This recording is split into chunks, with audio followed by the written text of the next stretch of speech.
Sementara itu, bakal calon presiden dari Koalisi Perubahan Anies Baswedan mengatakan pertemuannya dengan Susi Pujastuti hanya silaturahmi. Anies menambahkan pertemuannya dengan mantan Menteri Kelautan dan Perikanan itu membicarakan banyak hal. Sebelumnya, nama Susi Pujastuti digadang-gadang sebagai salah satu bakal calon wakil presiden untuk Anies Baswedan. Kalau kita ngobrol kan lebih kita bermalam ya, jadi ngobrol sampai malam, pagi sarapan bareng, jalan-jalan sama-sama. Banyak sekali yang diobrolin. Kalau doorstop nggak cukup waktunya.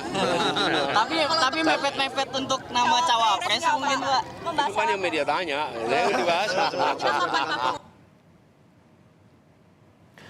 Sebelumnya, Sekretaris Jenderal Partai Demokrasi Indonesia Perjuangan Hasto Kristianto mengatakan sedang menyiapkan sejumlah anak muda untuk menjadi juru kampanye Ganjar.